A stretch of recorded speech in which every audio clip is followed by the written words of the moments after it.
Break तो बाद एक बार फिर सारे दर्शकों का जी आया अस दे भखदे मसले विच और लगातार गल यही कि एक बार फिर तो बेपर्दा हो गया है पाकिस्तान। राज कादियान जी तो इस तो अलावा ब्रिगेडियर के एस कालो जी दोवे खास मेहमान लगातार साडे नाल जुड़े हुए हैं। राज कादियान जी, एक सवाल मेरा एक बहुत क्यूरेसी किते ना किते पैदा कर रहा है।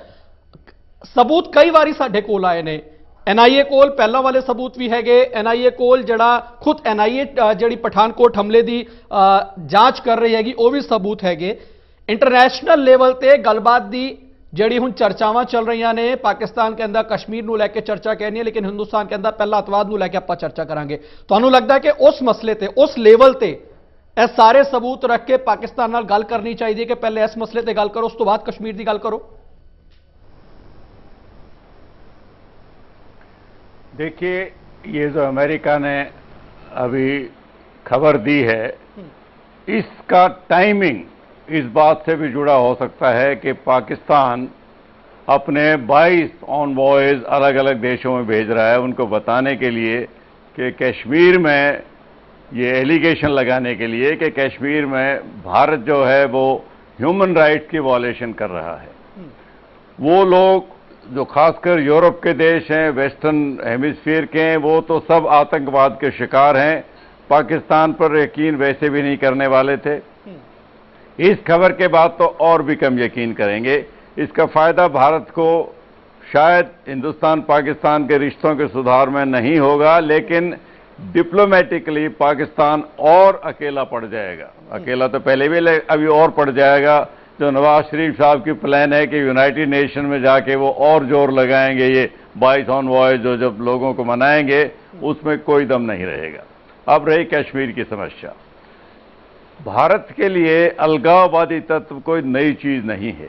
हमने उत्तर पूर्व में पहले नागालैंड में इंडिपेंडेंस मांगी थी उन्होंने 47 के फौरन बाद। उसके बाद 60s में मिजो में वही इंडिपेंडेंस का मूवमेंट शुरू हुआ था।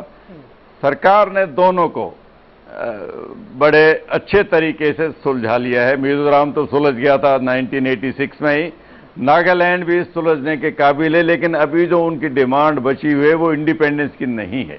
उनके तो आपस में इंटरस्टेट है कि नागालैंड स्पीकिंग एरिया नागालैंड का हिस्सा होना चाहिए। हम ये समस्या कश्मीर की भी सुलझा लेते, लेकिन अगर नहीं सुलझा पाए हैं पिछले 69 साल से, वो इस वजह से क्योंकि पाकिस्तान इसमें एक्टिवली दखल दे रहा है।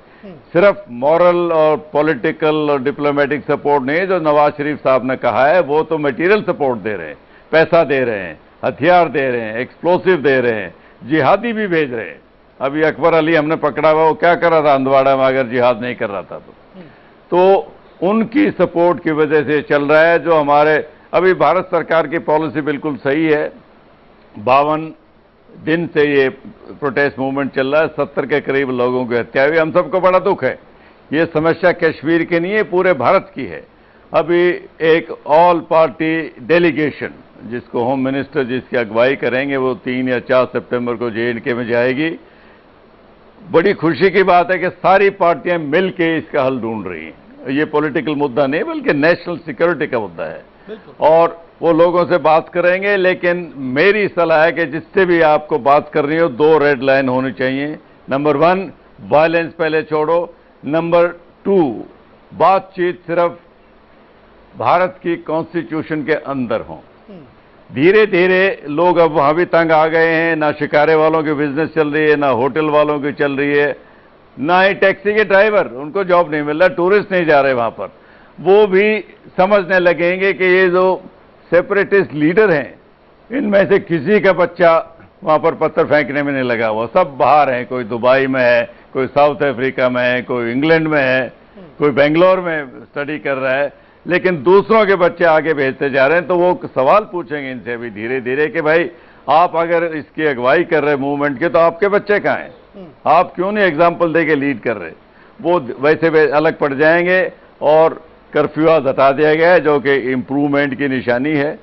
उम्मीद रखी जाती है कि ऑल पार्टी डेलीगेशन जब जाएगी ए डोजियर सौंपना, ए सबूत सौंपना, जदों कि पाकिस्तान सारे मुल्कां च जाके ए कह रहे कि ह्यूमन राइट वायलेंस किते ना किते कश्मीर च हो रहा है। किन्ना कुछ सहमत राज कादियान दी इस गल तो?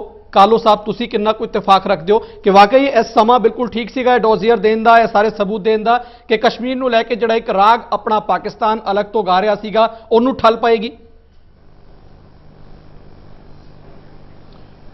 कि ये गल तो बिल्कुल सही हैगी है एक तरीका है, कि दूसरा तरीका एक बलूचिस्तान के protest अमेरिका नूं पता कि किहड़े टाइम ते किहड़ा हथियार कदों वरतना है, किस तरीके नाल वरतना है। 58 में और ये कोई शक नहीं कि साडे जिहड़े रिलेशनस ने अमेरिका जां वाकई वैसटर्न कंट्री दे नाल वो काफ़ी सुधरे ने। सन 71 की जिहड़ी जंग हुई जां 65 की जंग हुई उदों कुछ अमरीका का रवैया कुछ होर सीगा, हुण कुछ बदलदा जा रहा है, कोई शक नहीं। नाले उत्थों के जिहड़े चुने हुए नुमाइंदे ने अमेरिका के, उन्हां विचों बहुत सारे बुलारे ने जिहड़े कि आवाज़ बुलंद करते हैं कि कश्मीर च जो कुछ हो रहा है उहदे बारे भी, बलोचिस्तान च भी हो ह्यूमन राइट्स वायोलेशन। मगर गल है वे कि वो जिहड़ा समर्थन है वो जिहड़ा कई एक इहो जिहे व्यक्ति हैगे ने जिहड़े हाले भी पाकिस्तान नूं समर्थन दे रहे हैं। कई एक देश भी हैगे ने, पड़ोसी मुल्क साडा चीन हैगा, हथियार भी दे रहे हैं, गोला बारूद भी दे रहे हैं। उन्हां नूं जिहड़ा हुण हाफिज सईद ये दे रहा है कि परमाणु शक्ति का इस्तेमाल करो, उन्हें ही दित्ती सब कुछ किया। इस वास्ते ये सारा बाहरी प्रभाव भी पै रहा है। मगर सानू लोड़ हैगी है जिहड़ी साडी कि जिहड़े ए जिहड़ा काम हुण शुरू होया है, जिहड़े पथराव किए जा रहे हैं छोटे छोटे बच्चे ते वो अगे आ रहे ने, वो बहुत सारे लीडरलैस भी हैगे ने। हुण गलबात किहदे नाल करनी है कोई शक नहीं, उहदे च बेशक अतवादी होण, अलगाववादी होण, हुर्रियत वाले होण, वो सीधे तौर पर इन्नी वड्डी हजूम इकट्ठा करके वो एक किस्म की अंदोलन की जिहड़ी अगवाई नहीं कर सकते। ये बच्चे जिहड़े ने इन्हां नूं उकसाहत किया जा रहा है, पाकिस्तान वालों किया है, मदद जरूर मिलती है पैसे दे के। पत्थर सटाउण वाली गल जिहड़ी 2010 भी हुई। हुण सवाल पैदा है कि जदों बच्चियां नूं एक फौजियां दे बंकर के सामने खड़ा कर दिता जाता है, बुरका पा के जिहड़ी औरतां ने उत्थे खड़ियां हो जांदियां ने, और फिर पुलिस स्टेशनों ते हमले हो रहे ने जिहड़े साउथ कश्मीर वादी दे 4 ब्रिगेडियर कालो साहब, मैं चूंकि समा हुण बहुत ज्यादा है नहीं, मैं शो नूं वाइंड अप भी कर रहा। एक अखीरला रिएक्शन तुहाडे तो आ जिहड़े सबूत हुण सौंपे गए ने अमेरिका वालों, कालो साहब आ जिहड़े सबूत, एक डोजियर एक होर 6 हफ्ते, ठीक 6 हफ्ते बाद तुहानूं लगदा है कि हुण थोड़ा करड़े कदम चुकन की लोड़ है, थोड़ा सख्ती नाल पेश आने की लोड़ है इंटरनेशनल लेवल ते खास तौर पर? बिल्कुल सानू चाहिए कि इन्हां सबूतों का पूरा फायदा लैंदियां होया इन्हां दे विच कानूनी तौर पर भी जिहड़े तत्थ जिहड़े वो घोखे जान, और जे लोड़ पैण ते जे पाकिस्तान की अदालत सानू उन्हां कानूनी पता होना चाहिए, जे साडी गलबात सुनवाई नहीं हुंदी ते अंतरराष्ट्रीय कोर्ट ऑफ जस्टिस उत्थे आ सबूत काम आउणगे, पर सानू होमवर्क करने की लोड़ होएगी। सानू अपने पास जिहड़े सबूत इकट्ठे कीते ने उन्हां दा भी जिहड़ी पूरा गल फायदा कालो साहब ने लैंदियां कही, होया अखीरला रिएक्शन, एक लास्ट रिएक्शन कि होर होमवर्क करने की लोड़ है ना सबूतां ते?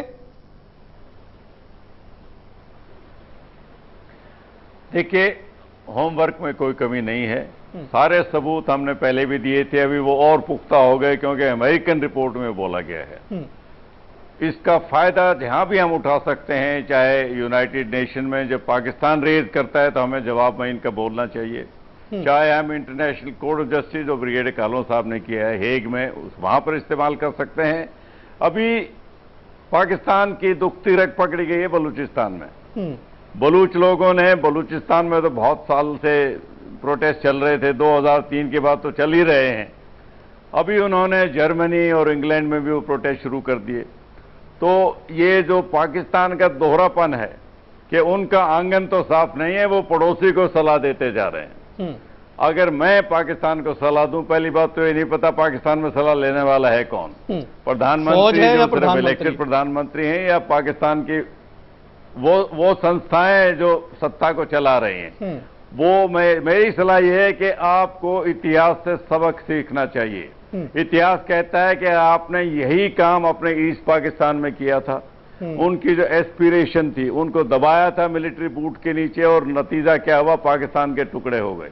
अगर बलूचिस्तान में भी वही रिपीट करेंगे तो पाकिस्तान के और टुकड़े होंगे। ठीक है, ये मेरी सलाह है। वो माने ना माने उनकी मर्जी है। राजकादियान जी, ब्रिगेडियर केएस कालो जी, दोवें खास मेहमानां दा इस चर्चा दे विच जुड़न दे लई। सवाल हुण भी एक वड्डा बणिया है अज दे पख दे मसले विच कि ਜਿਹੜੇ ਇੱਕ ਹੋਰ ਸਬੂਤ, ਇੱਕ ਹੋਰ ਡੋਜ਼ੀਅਰ ਅਮਰੀਕਾ ਵੱਲੋਂ ਦਿੱਤਾ ਗਿਆ ਹੈ ਪਠਾਨਕੋਟ 에ਅਰਬੇਸ ਤੇ ਹੋਏ ਅਤਵਾਦੀ ਹਮਲੇ ਨੂੰ ਲੈ ਕੇ ਕਈ ਸਬੂਤ, ਕਾਲ ਡਿਟੇਲ, 80 ਘੰਟੇ ਤੱਕ ਗੱਲਬਾਤ ਹੋਈ, ਜਿਹੜੇ FB ਅਕਾਊਂਟ ਸੀਗੇ ਉਹਨਾਂ ਦੇ IP ਐਡਰੈਸਸ ਕਰਾਚੀ ਦੇ ਪਾਏ ਗਏ ਔਰ ਖਾਸ ਕਰ ਉਹ ਉਸ ਲੋਕੇਸ਼ਨ ਦੇ ਵੀ ਸੀਗੇ ਜਿਸ ਲੋਕੇਸ਼ਨ ਤੋਂ ਜਿਹੜਾ ਅਤਵਾਦੀ ਸੰਗਠਨ ਹੈਗੇ ਉਹਦੇ ਵਿੱਤੀ ਸੰਸਥਾਨ ਚੱਲਦੇ ਨੇ, ਅਦਾਰੇ ਚੱਲਦੇ ਨੇ। ਜਿਹੜੇ ਸਵਾਲ ਕਈ ਉੱਠਦੇ ਨੇ ਕਿ ਇੰਨੇ ਸਭ ਸਬੂਤ ਹੋਣ ਦੇ ਬਾਵਜੂਦ ਵੀ ਪਾਕਿਸਤਾਨ ਆਖਿਰਕਾਰ ਕਿਉਂ ਹਿੰਦੁਸਤਾਨ ਨੂੰ ਲੈ ਕੇ ਇੰਟਰਨੈਸ਼ਨਲ ਲੈਵਲ ਤੇ ਹਿਊਮਨ ਰਾਈਟ ਵਾਇਲੇਸ਼ਨ ਦੀ ਗੱਲ ਕਰ ਰਹੇ। ਕਿਤੇ ਨਾ ਕਿਤੇ ਸਬੂਤ ਉਸ ਪੂਰੇ ਮੁੱਦੇ ਨੂੰ ਠੱਲ ਪਾਉਣ ਦੇ ਲਈ ਕਾਫੀ ਅਹਿਮ ਸਾਬਿਤ ਹੋਣਗੇ, ਜਿਹੜੇ ਕਿ ਅੱਜ ਦੀ ਚਰਚਾ ਦੇ ਵਿੱਚ, ਅੱਜ ਦੇ ਪੱਖ ਦੇ ਮਸਲੇ ਵਿੱਚ ਸਾਰੀਆਂ ਗੱਲਾਂ ਜਿਹੜੇ ਸਾਡੇ ਮਾਹਰ ਸੀਗੇ, ਰੱਖਿਆ ਮਾਹਰ, ਉਹਨਾਂ ਨੇ ਦੱਸੀਆਂ। ਇਸ ਦੇ ਨਾਲ ਹੀ ਅੱਜ ਦੀ ਸਾਡੀ ਖਾਸ ਪੇਸ਼ਕਸ਼ ਵਿੱਚ ਇੰਨਾ ਹੀ। ਇਜਾਜ਼ਤ ਦਿਓ, ਧੰਨਵਾਦ, ਸਤਿ ਸ਼੍ਰੀ ਅਕਾਲ।